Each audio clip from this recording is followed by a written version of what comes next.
বাংলাদেশে আসা ৪ চীনা নাগরিকের মধ্যে একজনের দেহে অমিক্রনের উপধরন BF.7 শনাক্ত হয়েছে। দুপুরে এই তথ্য জানায় রোগতত্ত্ব, রোগ নিয়ন্ত্রণ ও গবেষণা institute IEDCR. Mohakhali DNCC Covid হাসপাতালে আইসোলেশনে থাকা ওই ৪ চীনা নাগরিকরা সুস্থ আছেন বলে জানিয়েছেন কর্তব্যরত চিকিৎসক। সাইফুল ইসলামের রিপোর্ট। এবার দেশে মিলেছে করোনার নতুন ভ্যারিয়েন্ট BF.7 এর অস্তিত্ব।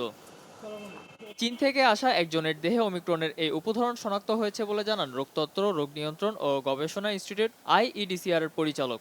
চীনের যে 4 জন এসেছিল ওরা নাকি একজন আক্রান্ত ওই BF.7 এ। 4 জনই আক্রান্ত, তার মধ্যে একজনের মধ্যে BF.7 পাওয়া গেছে। আচ্ছা, এখন তাহলে ওরা কি কোয়ারেন্টাইনে থাকবে বা কি প্রক্রিয়া? ওরা তো আইসোলেশনে আছে, আইসোলেশনে আছে, এবং সবাই ভালো আছে। হ্যাঁ, মহাখালী ডিএনসিসি কোভিড হাসপাতালে আইসোলেশনে থাকা চীনা নাগরিকরা সুস্থ আছেন বলে জানান কর্তব্যরত এই চিকিৎসক। ওনাদের সার্বিক পরিস্থিতি ভালোই আছে, শুধু কোভিড পজিটিভ দেখে আর কি ওনাদেরকে ভর্তি রাখা হয়েছে। তো আমরা আশা করতে পারি 14 দিন পরে আমরা আরটিপিসিআর করে দেখব, ওনাদের পজিটিভ আসে না নেগেটিভ আসলে ইনশাল্লাহ আমরা ছুটি দিয়ে দিতে পারবো। গত 26 ডিসেম্বর বিমানবন্দরে স্ক্রিনিংয়ের সময় করোনার লক্ষণ থাকায় অ্যান্টিজেন টেস্ট করা হয় 4 চীনা নাগরিকের। এ সময় রিপোর্ট পজিটিভ আসায় তাদের হাসপাতালে আইসোলেশনে পাঠানো হয়।